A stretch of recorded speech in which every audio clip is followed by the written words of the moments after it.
Hello and welcome to today's webinar, The 10 Best Practices for AWS Backup. This special webinar event is presented in partnership with our friends from Veeam. Thanks so much for joining us on the webinar today. We've got a great event lined up for you. This is a hot topic, protecting workloads in AWS. You'll get all your questions answered on the event today, see a really innovative solution, and get a live demo.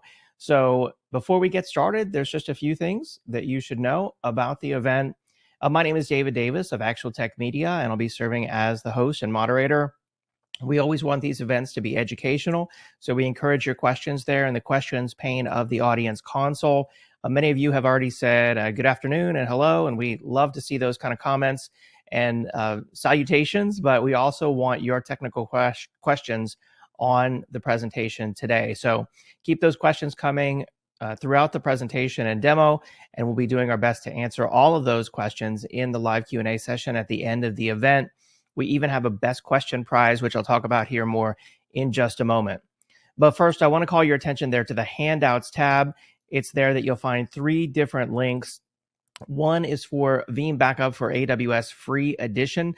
This will take you to the AWS Marketplace where you can try out a Veeam Backup for AWS for free. So make sure that you check that out. There's also 2 other resources there, the 5 Veeam on AWS security backup best practices, as well as the AWS and Veeam customer success stories. So make sure you check out those resources. At the end of the webinar, I'll be announcing the winner of our Amazon $250 gift card. If you're watching this recorded, of course, that drawing would have already occurred. The prize terms and conditions can be found there in the handouts tab. And then, as I mentioned, we also have a best question prize today to maybe help shake some questions loose. If you have a question, you're not quite sure if you should ask, does the product do this? Does it do that? How can it help me solve this challenge? Feel free to ask those questions and you'll be entered into the best question prize drawing. We'll be contacting the prize winner for that after the event. And of course, you must meet the prize terms and conditions. All right, with that housekeeping information out of the way, I'm excited now to welcome today's 2 expert presenters. Welcome to Sam Nichols, Director for Public Cloud Product Marketing, and Kelsey Teskey, Product Marketing at Veeam. Sam and Kelsey, it's great to have you on. I'll first hand it off to you, Kelsey. Take it away. Hi, David. Thank you. And welcome, everyone. Again, we're glad to be with you today to talk about 10 best practices for AWS Backup. My name is Kelsey Teskey, and I am the Product Marketing Manager for Veeam Backup for AWS. And like David said, I have Sam here. Sam, did you want to say anything? Yeah, just a good morning, good afternoon to wherever you're dialing in from, I guess. I see a few familiar names from a Google webinar we did just last week. So hello, Corey from Wisconsin again. Nice to see you on the call, and hello to everyone else joining us today. All right. And as David said, we want to keep this webinar as interactive as possible. So please write in those questions so we can address them either during this webinar or as a follow-up. So let's get started. Now, I want to start out today with a statistic from our 2023 Cloud Protection Trends Report. 61% of organizations still rely on a built-in snapshots for cloud storage. That's over half of the people who responded to our report. Sam, why do you think people are doing that? Yeah, so it's a great question. And I think, the ultimate reason why folks will gravitate towards these snapshots is it's the easy button, right? They are built right within the AWS management console. So they are there at your fingertips, whether you want to manually take and manage the life cycle of those snapshots. Maybe you want to script it. And I think the other important piece is any solution that you have, whether it's a first party, third party from Veeam or another vendor that wants to natively protect your AWS workloads, is going to use that native snapshot. And you can see on the right-hand side of the screen here, we've kind of got a good and bad of snapshots lined out there. And I don't want to, just completely say you shouldn't be doing snapshots, because they have some very, very great positives to them, right? Again, they're very, very easy to use, but they ultimately allow us to have very, very low RPOs, recovery point objectives. So how much data am I willing to lose? How frequently do I want to take this? And I'm saying this in air quotes, backup. And then we've also got very, very low RTOs, recovery time objectives. How quickly do I need to be able to recover this data to restore business operations? Snapshots are fantastic at doing this, but they absolutely have their limitations. And my biggest piece of advice here is don't solely rely on a snapshot to protect your data, not just on AWS, but in any cloud platform or any non-cloud platform, whether it's, VMware, vSphere, Hyper-V, whatever it might be, storage snapshots. Just don't 100% rely on them because they all have the same drawbacks. Firstly, they are not independent of that workload that they are intended to create. You only need to go on, r/AWS on Reddit, and you can see a bunch of nightmare stories of folks that have relied on snapshots. Some sort of data loss scenario has come along, whether that is accidental deletion, maybe it's some sort of cybersecurity breach and ransomware that is pretty much in every single one of our organizations today, and they have nothing to recover from. So we need an independent copy of that snapshot to truly round out our backup strategy. They also are expensive to retain. Snapshots live on some of the most expensive storage that is available on AWS. We're looking at EC2 and the attached EBS volume. They're going to be an EBS snapshot. And those are around 5 cents per gig per month. And it doesn't sound like a lot, but you start having lots of snapshots of sizable instances, multiple instances, sometimes tens, hundreds, thousands. I've seen organizations with tens of thousands of instances on AWS, and then retaining them for an indefinite period of time. Maybe that's months, maybe that's years, maybe that's indefinitely. It gets very, very expensive to retain. So we also need to know when to take a copy of a snapshot and store it on an alternate storage method, either in or out of the cloud. Some of the recovery options from a snapshot can be pretty cumbersome, especially file level recovery. So if we're not looking at restoring an entire file share or entire instance, maybe it's just an individual file or folder.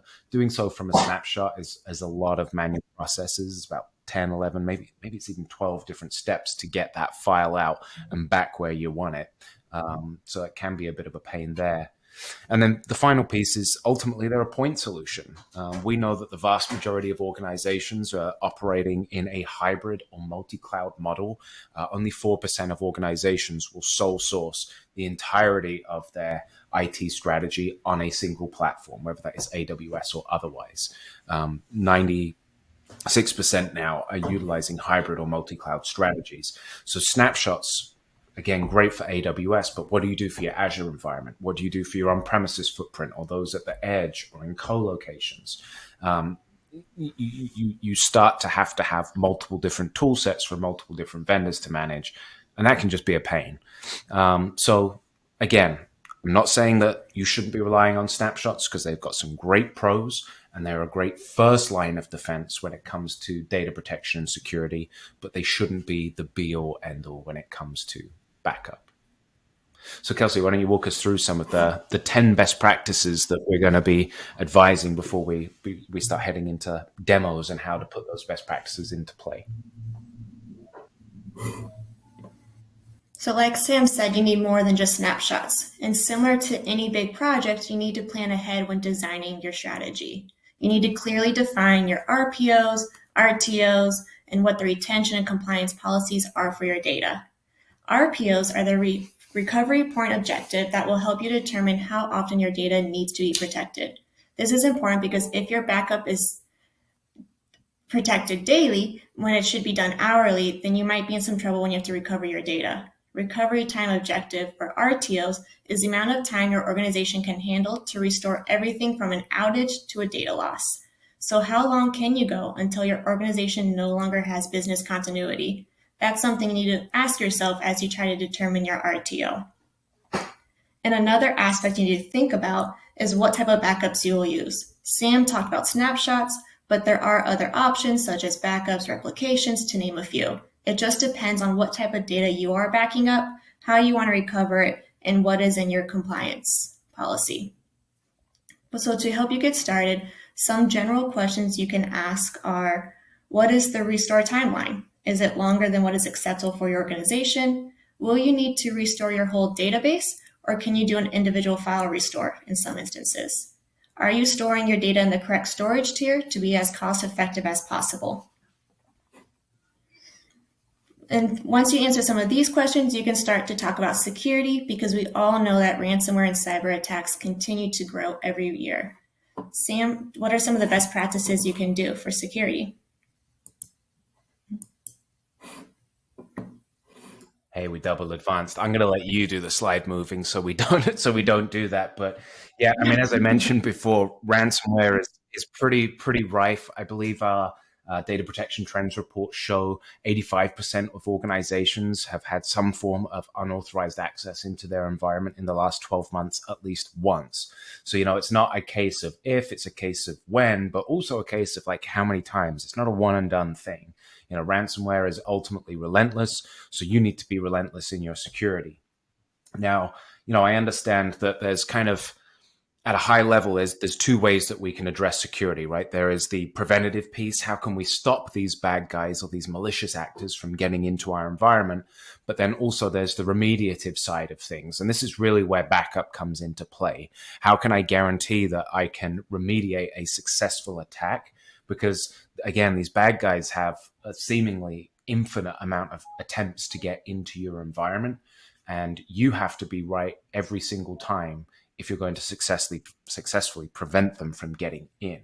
So again, that remediative piece, backup being part of any robust security strategy, is critical.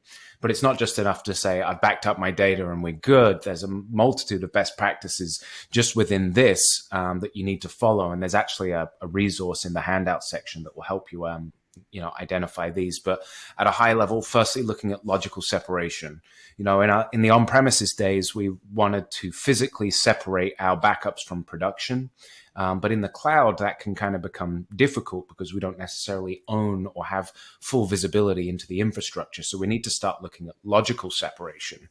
Now, in AWS, if you have a look at their well-architected frameworks, you can see that they deem accounts as the security boundaries within AWS. So one of the things that you absolutely should be doing is backing up across different accounts to achieve that logical separation.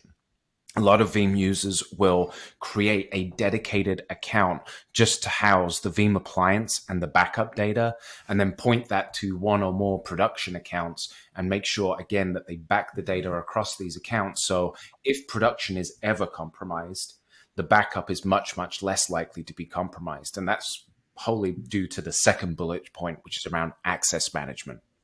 We don't want to have a big, wide open funnel between these different accounts that people can easily just wander through and gain access. We want to lock that down and enable least privilege access permissions.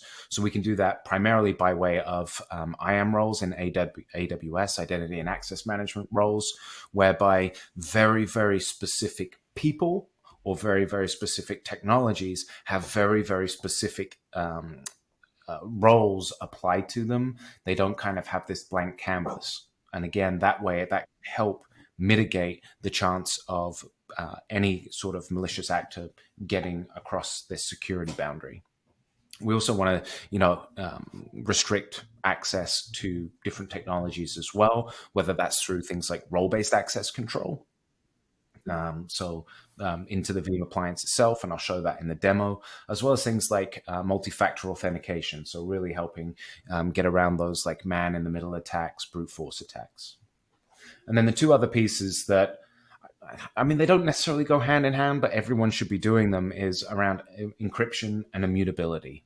Immutability is key. It is coming in the next release, which is scheduled to release either later this week or early next. But immutability helps put our data in that write once, read many state. So it cannot be changed, deleted, encrypted itself. And I know Kelsey will go on into that in a little bit. But the other piece is around encryption. We're seeing more and more backup data become the target of these ransomware attacks.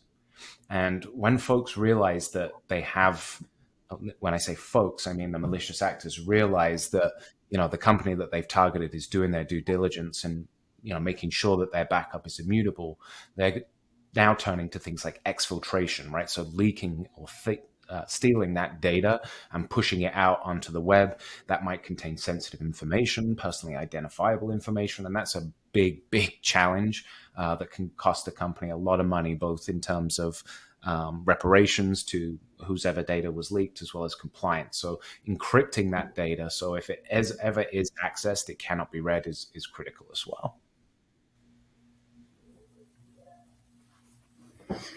And how you can help define what you want to be encrypted or separated is through tagging.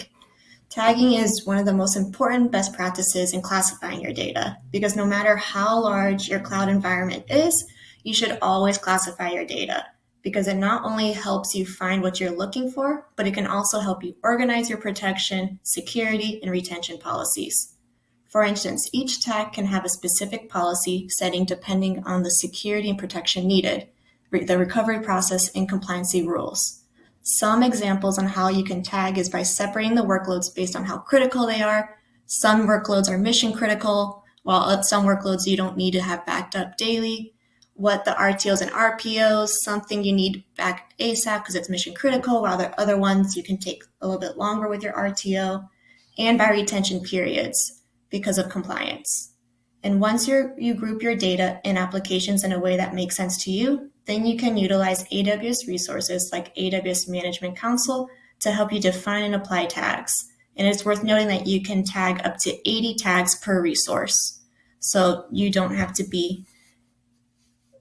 you can be as specific as possible.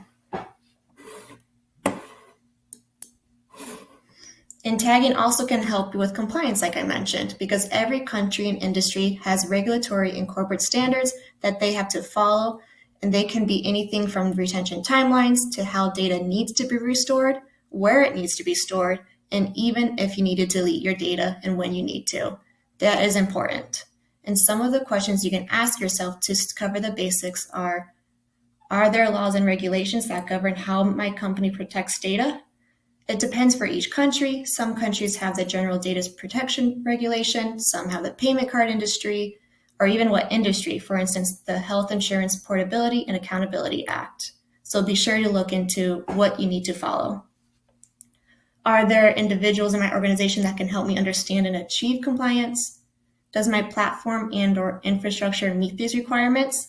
What media type are you using? Where are you storing your data? How accessible is it? Those type of questions.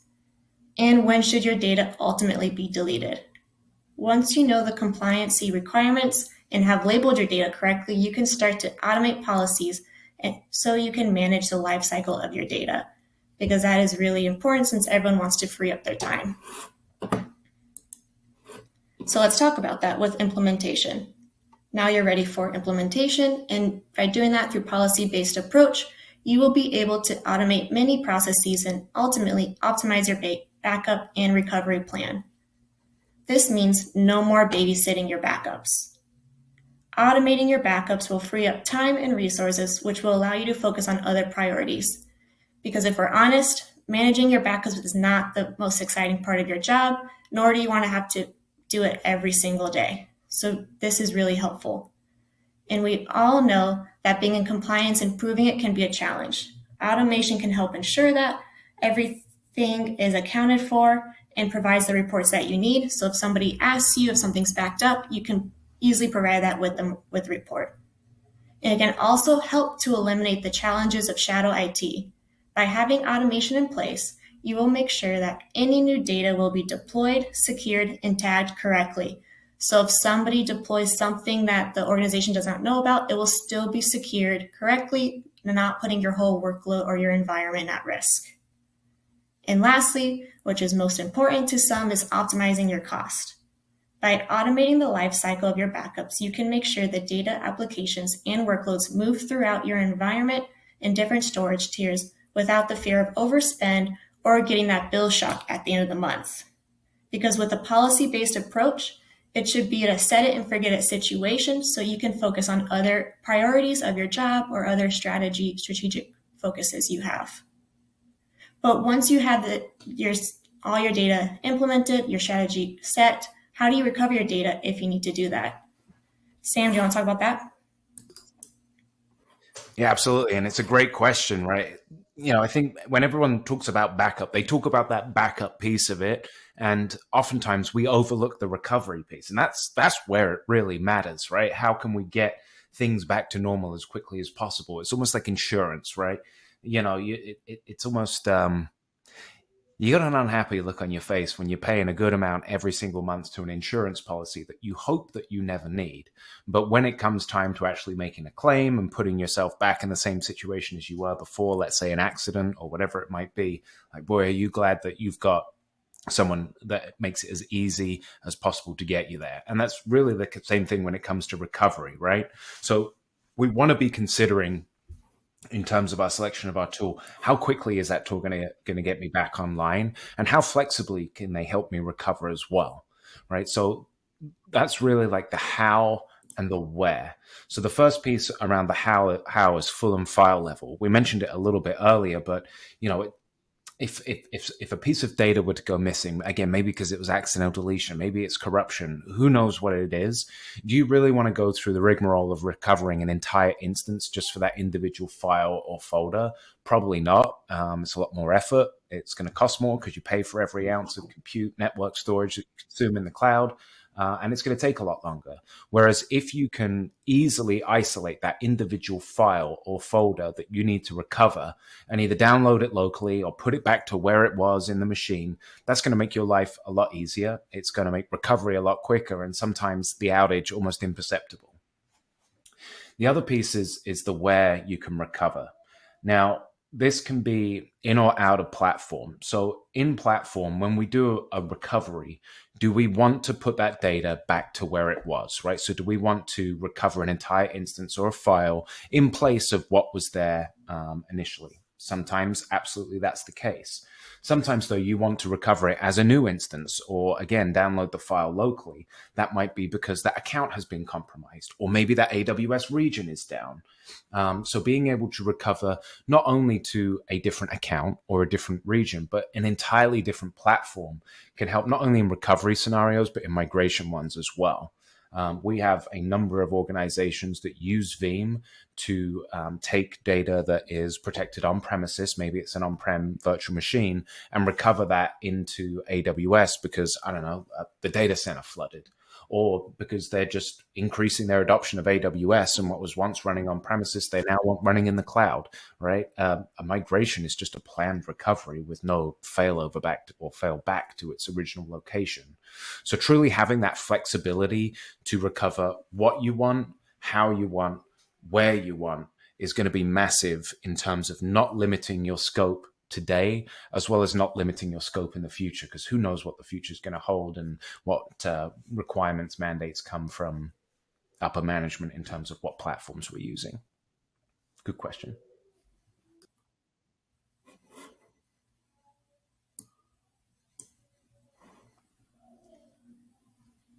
Sam, why don't you dive into the costs and fees too and best practices with that?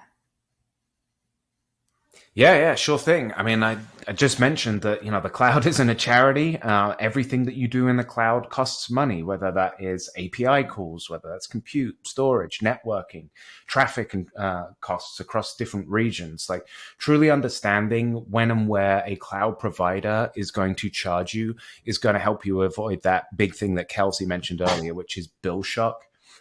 So making sure that you understand all the cost implications of your backup and recovery plan is going to help you avoid that. And there's a number of things that I kind of want to call out here. So first off is really being cognizant of storage charges. So I mentioned before that an EBS snapshot is going to cost you 5 cents per gig per month. So retaining that for an inordinate period of time is going to get very expensive very quickly. I've seen companies spending tens of thousands of dollars a month just on snapshots.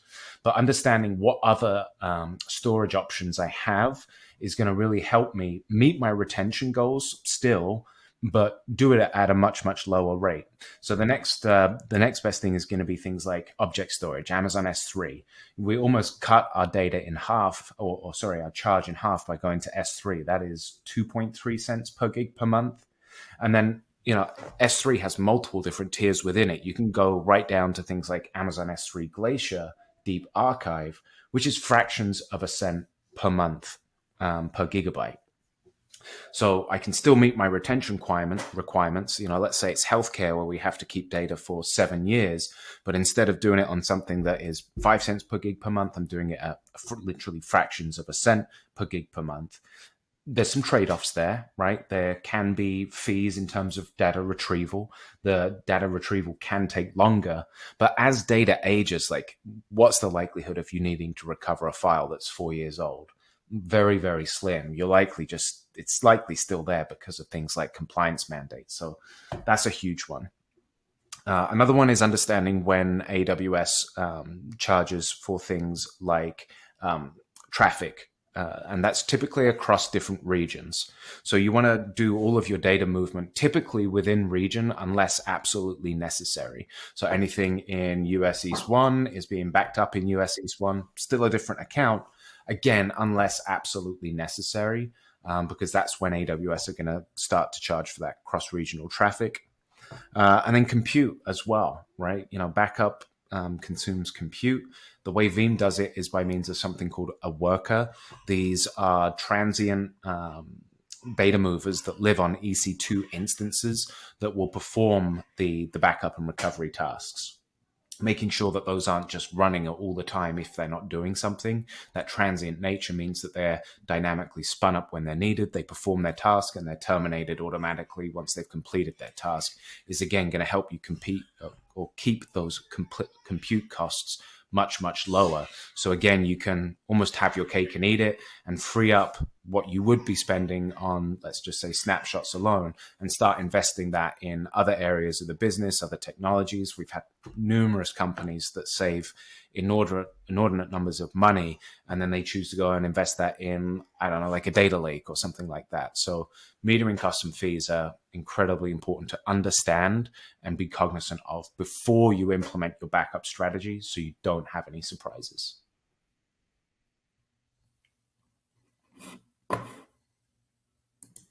Thanks, Sam. And now that we know all the options we can do for an AWS backup, you're not done. Because although backup recovery are important, you need to monitor and test it continually to make sure it works. There could be irregularities that you need to find, so cloud monitoring software can help you set up alerts for both routine notifications. You can get these daily, weekly, however you want them.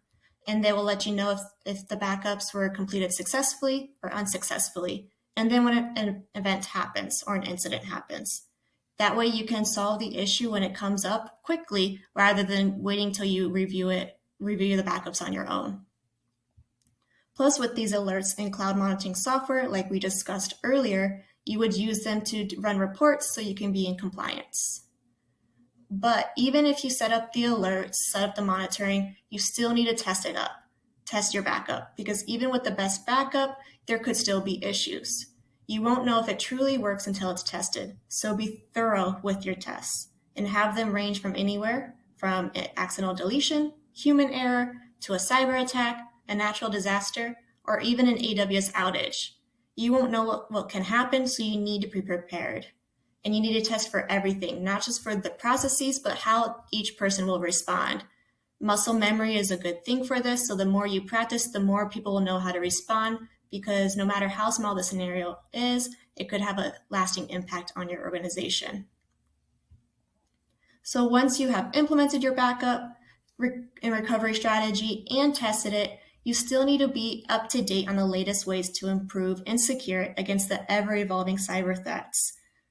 Sam, how can you stay ahead on these threats and optimize your strategy? Yeah, I think this really falls into that day two operations piece as well. Everyone's concerned about getting the backup and recovery in place, but what can we do to maintain, monitor, and optimize that environment and make sure that we're getting the most out of our investment? And the first piece is exactly what you just spoke about, right? Monitoring, reporting, and testing. How do you know if you're operating in an optimal way if you're not maintaining, monitoring, and testing your environment, right? So that's a huge piece that everyone needs to look at. And when we dive into the Veeam product, we can kind of show you a little bit on that piece, but then also looking at alternate uses for backup and recovery data. So, we've essentially got a production fresh copy of data almost just sitting there idle, waiting for something to happen. What if we could use those copies of that data for alternate use case, like dev test? It's the list of what we can use this for is pretty much endless, but we have a number of organizations that will spin up those production fresh copies of data in a different account or a different, even a different environment, and then perform their dev test against that versus creating yet another copy just specific to dev test. Those test environments are completely ring fenced, safe. Once they're done, any changes are removed and it kind of goes back to normal, so we don't compromise the integrity of the backup. But day two operations is critical, and just looking for how can I make the most out of my investment.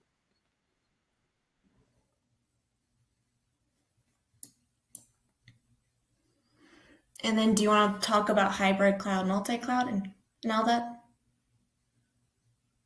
Yeah, absolutely. So, this kind of comes into the planning for the future piece that I spoke about when we're talking about recovery. Like, what if you need to recover your data to a completely different platform?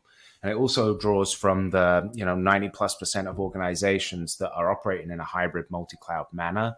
Like, not just looking at how your environment is today, but being cognizant of what it might look like tomorrow is going to help you make sure that you don't have a backup and recovery strategy today that either won't scale to tomorrow or will inhibit you from any other initiatives that your organization might have.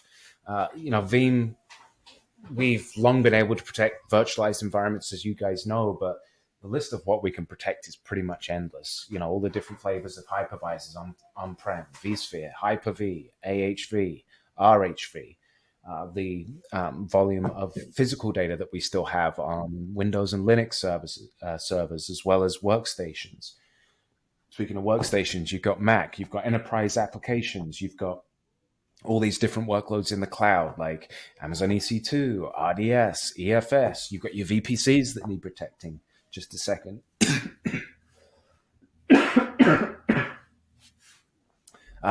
Azure VMs, Azure SQL, Azure Files, Compute Engine virtual machines on Google Cloud. You've got Cloud SQL. I mean, the list is just absolutely massive, and you never know where your organization is going to go. So making sure that you pick a tool that can scale with you and grow with you and move with you is ultimately going to help you, again, not be inhibited in terms of any sort of transformative initiatives in the future. And then centralizing it all so you only have one throat to choke. I mentioned before that a number of organizations have multiple backup tools to service all these different environments. Actually, the average organization uses 3.4 backup tools to protect their heterogeneous environments, sometimes as much as 7. Like, I don't want to be the guy that uses 7 different tools that have 7 different feature sets and 7 different types of training in order for me to use it. I just want one throat to choke, something that is going to protect my data natively, irrespective of where it lives, and isn't going to be prescriptive and tell me what I can and cannot do in the future and lock me into a specific platform or out of one. And that's kind of really where Veeam comes in. So why don't you walk us through a little bit about the Veeam backup for AWS product, Kelsey, and then we can dive into a demo quick. Of course. So the 10 best practices we discussed are not just for AWS backup. They can be used for any backup, and Veeam can help you implement them and do them correctly. Because Veeam has long been able to protect compute instances on AWS by means of agents, but in the last 3.5 years, we've also been able to do this natively for compute, as well as other services like Amazon RDS and Amazon EFS.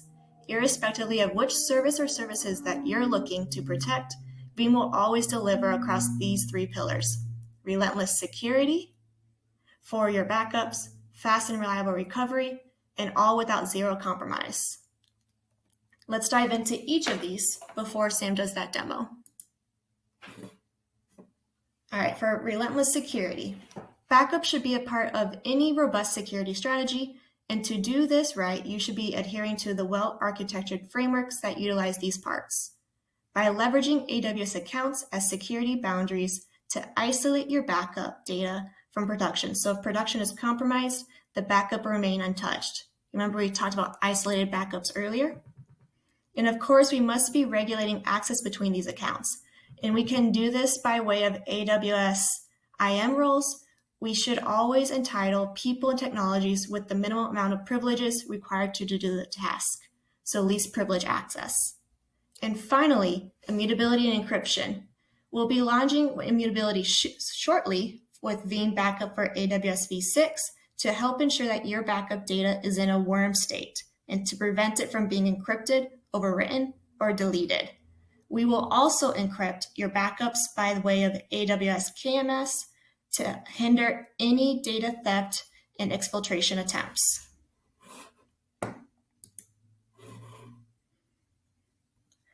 But implementing a recovery strategy is just as important as a backup strategy.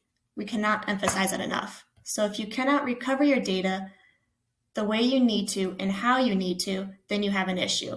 At Veeam, we understand that, which is why we make sure that you can recover your data how and whenever you want. Whether you need to recover from a human error, cyber attack, or even an AWS outage, we can help you recover within AWS and out of AWS. And with our full and file level recovery options, you can recover your data however you want to. You'll be able to resume work quickly and without it costing you more than it needs to be, so we can avoid that bill shock. And with this achievable, and this is achievable because of our simplified recovery. With our easy automated processes, you will be able to restore data and operator roles smoothly. So with our relentless security and fast and reliable recovery, your data will be secure and dependable to keep your organization up and running. But you want to do that with zero compromise. You do not want to give up any feature that you want just to keep another feature. And with Veeam, we can offer you that to have a comprehensive backup strategy. Our policy-based automation not only helps with security and compliance, but it frees up your time so you can focus on other important projects. We understand that backup and recovery is not the most exciting part of your job, so we want to automate it to make as much free time for you. Another great feature is cost optimization. By setting up backup life cycles and compressing your image level backups, you can lower your total cost without compromising on performance, retention, or compliance policies. Plus, we have a cost calculator to help you avoid that bill shock. And lastly, for those who are not only in AWS, with our RESTful APIs and integration with Veeam Backup and Replication, you can have operational consistency and efficiency across your hybrid and multi-cloud. So let's see it in action. Are you ready for that demo, Sam? Yeah, absolutely. Let me start sharing my screen. Okay. We'll make it full screen. Is that coming through okay, Kelsey? Yes.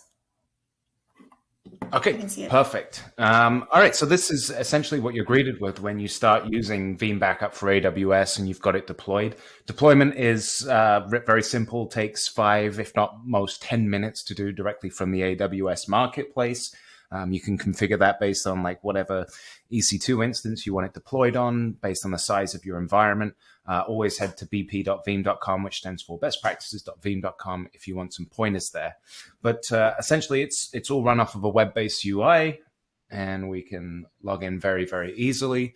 And the first time you log into the appliance, this is the screen that you're going to be presented with. It's the configuration page, and these won't have check marks next to them because it won't have been set up. But they're essentially the 3 things that you need to get started in order to start protecting your data. So the first one is your IAM roles. So as I mentioned earlier on, you can give a pretty wide open pipe between the different accounts that you're going to be protecting into this account, or you can be very, very granular. So this is exactly where you define those IAM roles. We've got a default backup restore one here because this is just a bunch of bogus data, and it makes it a lot easier to demo for you guys. Just while in here, I want to show the portal user piece. This is essentially the role-based access control that we spoke about earlier. We actually have 3 different roles that you can choose from. So here you can see pretty much everyone is a portal administrator, so they have full administrative access to the appliance, but you might also want to carve out very specific roles to specific owners, maybe like an application owner. So here you can see I've got a restore role that only has restore capabilities to it. So we don't necessarily want these application owners going in and changing the appliance's configuration. Maybe we don't want them even creating backups, but we also don't want that pesky call on like, I need this EC2 instance recovered. They can just go in and do that themselves. So we have a number of roles to choose from here. I pressed the wrong button, of course.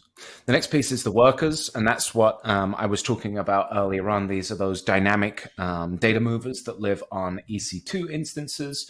So these workers you can configure based on different regions, again, to help keep that data within region, to help minimize any sort of traffic costs. You can also change and optimize the size of EC2 instance or the type of EC2 instance that these workers live on, in order to optimize for cost versus performance. Again, like the flexibility is quite great there. And then the final piece is going to be the repository piece. This is the buckets that you're going to be using in order to back up your data into. So here you can see I've got a number of different buckets, some S3, S3 Glacier Deep Archive. And in the future version, as Kelsey was mentioning, this is where you'll be able to enable that immutability as well, or provide an immutable bucket or buckets to back up to. But those are really the 3 main things that you need to configure, and then you can go and start creating your first policy. So in the policies tab here along the top, we can see all the different services, or some of the different services that we can protect: EC2, RDS, all 6 different SQL databases we can protect, VPC attributes, as well as elastic file shares. And creating a policy is as simple as clicking add and running through a wizard. I'm actually just going to take this policy and click edit. So essentially we go through and we give her a name and a description and start defining our sources. So what IAM role or roles do we want to utilize? Again, I've only got that one, so I've only got one to select from. And before we execute those, I typically recommend clicking the check permissions button. And that will make sure that the correct permissions in order to perform backup is going to be there.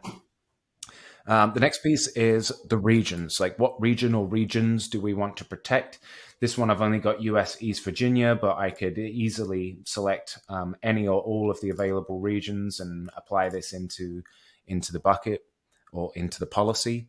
And then which resources do we want to protect or exclude? So this is really what Kelsey was talking about with regards to tagging.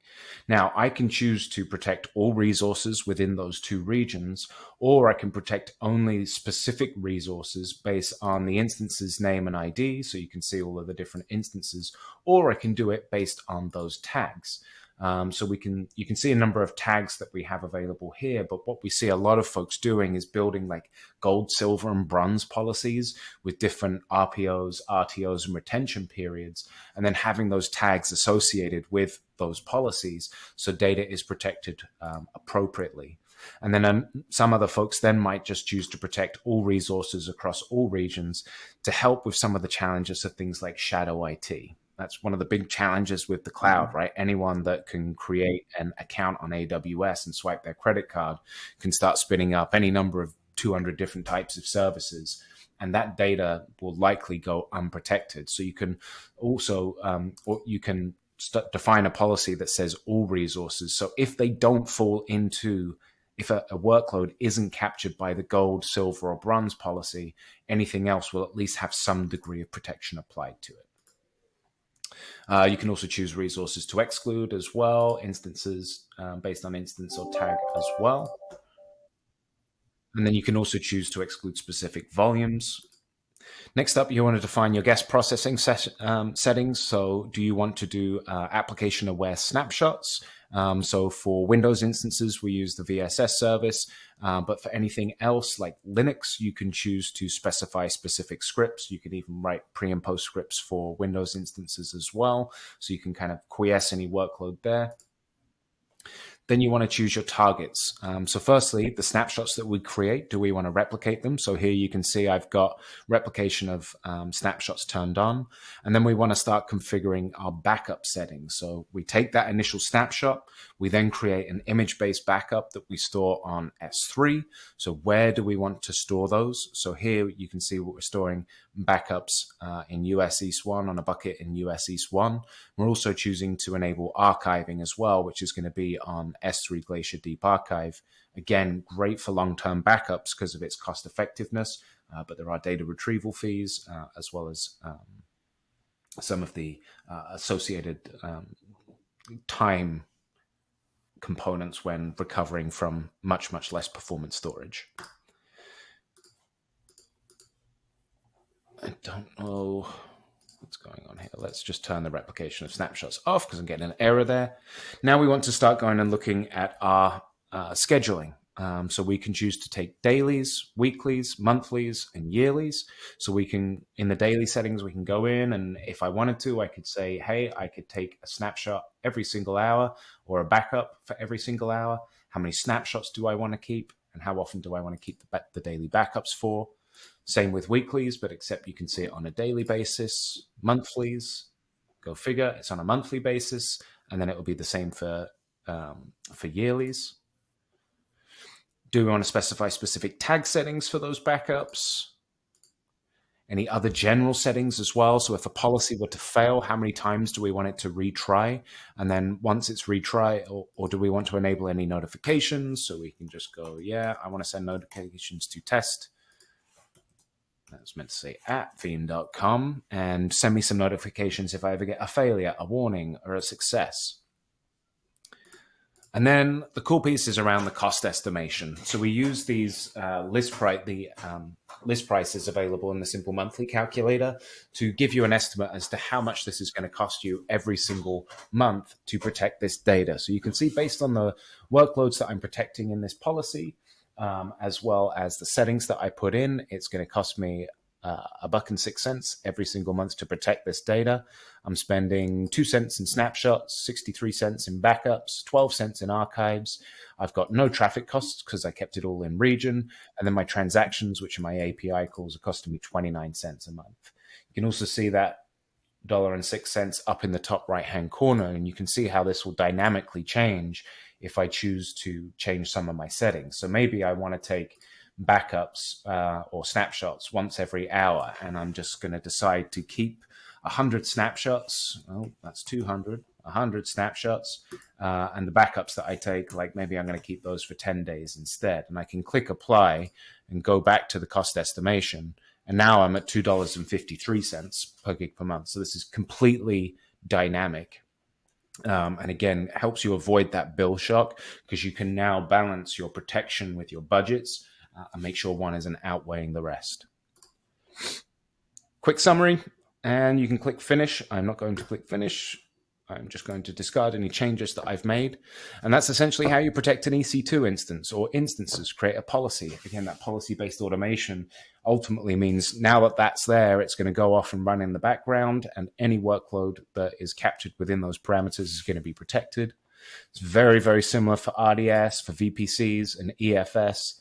And that's, again, how easy it is to protect your data. Here in this overview session, or in this overview, I've got a nice little dashboard so I can look at the health and optimization of my environment. So again, aligning with like monitoring and reporting, like Kelsey was talking about, the day two operations. I can see that I've got, a few policies that have failed that I might need to look at. Successful policy tasks against snapshots, replicas, backups, and archives. Protected workloads. So based on these policies, I can see that I'm only protecting 2 of my 8 EC2 instances. That might be a problem, and I want to consider getting that to 8 of 8. Same for RDS and EFS. Storage utilization, top policies that run, including their duration when they started. And then this is really around the optimization piece, the bottlenecks overview. So here I can see that everything's okay, but maybe my policy sizing is off. Maybe I've got too many instances being protected by a single policy, or my CPU quota, maybe I haven't assigned a big enough EC2 instance to those dynamic workers that we were discussing, and I might want to consider optimizing that. But the final thing that I want to show you is around protected data. And this is the recovery piece. I did mention that recovery or backup is nothing without recovery. So I wanted to show you that, here's my protected instances. We can see what policy they're covered by, how many restore points that I have, when was the last backup, what's the size, what regions it's in. So it can be literally as easy as click the instance or instances I want to recover. Do I want to recover the entire instance, the EBS volume that's associated with it, or file level recovery? So let's just go through the entire instance. So it's this one. You click next. Which IAM role do we want to assign to it?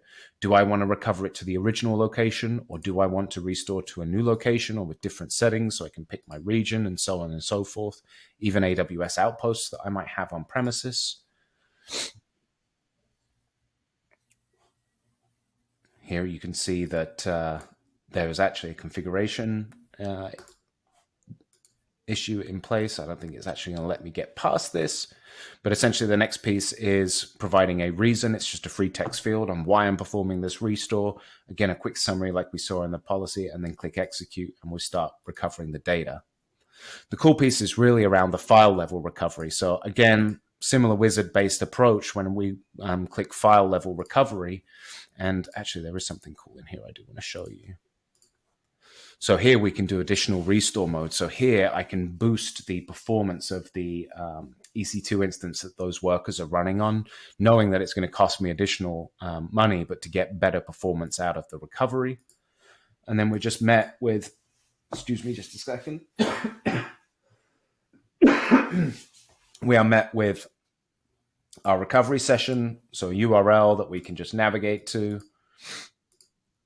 and it opens up a new window, and here we can now start to see all of the different files and folders within this EC2 instance. So here's my C drive. Maybe there's something in, maybe I want to recover the entirety of program files, or maybe there is a specific file in here, I don't know, this EC2 launch file that's an exe that I want to recover. I can just click add to restore list.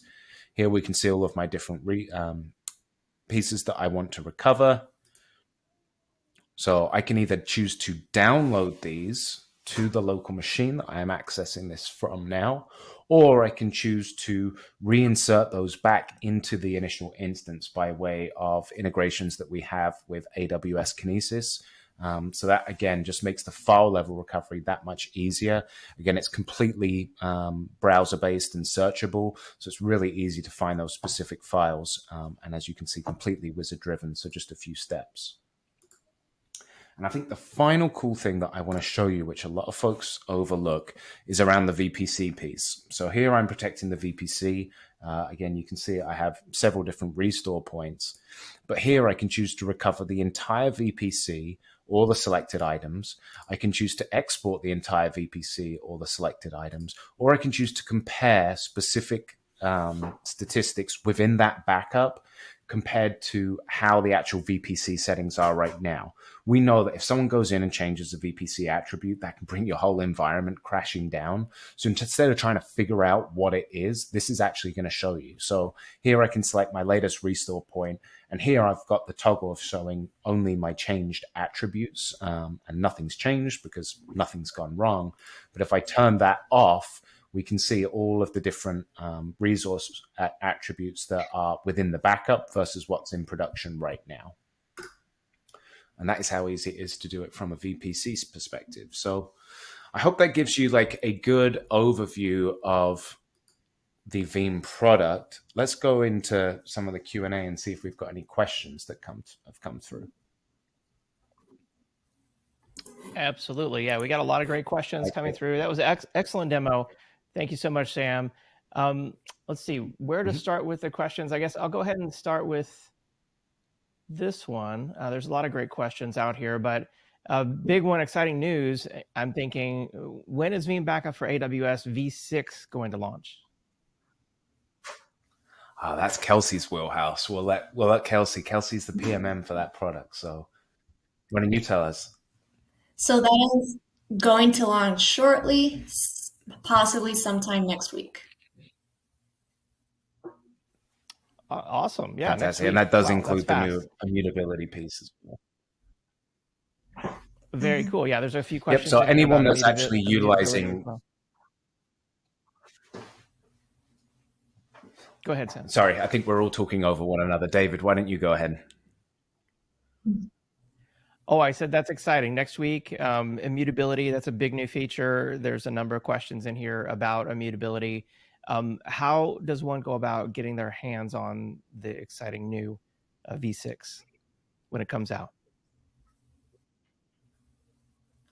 So you can check veeam.com AWS page to check to see when it comes out officially. If you already are using Veeam Backup for AWS, it should be there for you once it comes out. Am I correct with that, Sam? Yeah, absolutely. Like in the appliance I was just showing you, there's actually a notification bell kind of up by where I was clicking configuration. And you'll be able to, you'll have an active alert in there that says a new version's available, and you'll be able to upgrade to that directly within the product.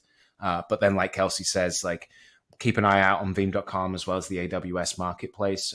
We are planning on getting that out there next week. And if you do not That's have Veeam exciting. as of now, you can deploy it through the AWS marketplace. We have a free edition and a paid edition. So if you want to just get your hands on the product and test it out, download that free edition where you can back up to 10 instances at no cost. Excellent. And we've got a link there in the handouts tab I want to point out to everyone for Veeam Backup for AWS free edition. So just click on that now. It'll bring up a new web browser tab or window, and it'll still be there. You can check it out when we end the webinar here in just a couple minutes. There's so many questions. We're not going to have time to get to all of these. Are there any that caught your eye, Sam or Kelsey, that you want to cover here in the next 2 minutes? Yeah, sure thing. I think there's like a good security focused one, which is like around AWS KMS. So we do absolutely integrate with KMS to enable the encryption component. But this person's asking, do you recommend utilizing, default keys? So those are the AWS managed keys or the customer managed keys. I would say one is better than nothing. The AWS managed keys or default keys, they're wholly created, managed, and used on your behalf by an AWS service that's integrated with AWS KMS, so the flexibility isn't there. The customer managed keys are ones that you create, own, and manage. So you have full control over those click keys, the policies, the IAM policies, grants, enabling, disabling them, rotating the cryptographic material, tags, aliases. Like you have complete control over that. And the rotation of the cryptographic keys is really important. You don't want those brute force attacks where it's just constantly guessing it. If you keep it static, they're going to get it right at some point or another. So doing the customer managed keys and then continuously rotating it is going to be huge for you. Excellent. All right. Well, I'm afraid we've reached the top of the hour here, the end of our webinar time slot, and we're not going to have time to get back to all these excellent questions here on the live event. We'll do our best to get back to those folks electronically. But Sam and Kelsey, it's been really great having you on the event today. I learned a lot. The demo was excellent. I love seeing products in action. I know the audience does as well. So thank you so much for being on. Thank you for having us, and thanks for everyone for attending. Yeah. And thank you, of course, to Veeam for supporting us on the event today. Make sure that you check out the 3 links there in the handouts tab, Veeam Backup for AWS free edition. There are links there for the 5 Veeam on AWS secure backup best practices and AWS on Veeam customer success stories. You want to find out how other customers are using Veeam Backup for AWS successfully. That's the place to do it right there. I encourage you to check those out. Before we wrap up here, I do want to announce the winner of our Amazon $250 gift card. This is going out to David Diagnew from Minnesota.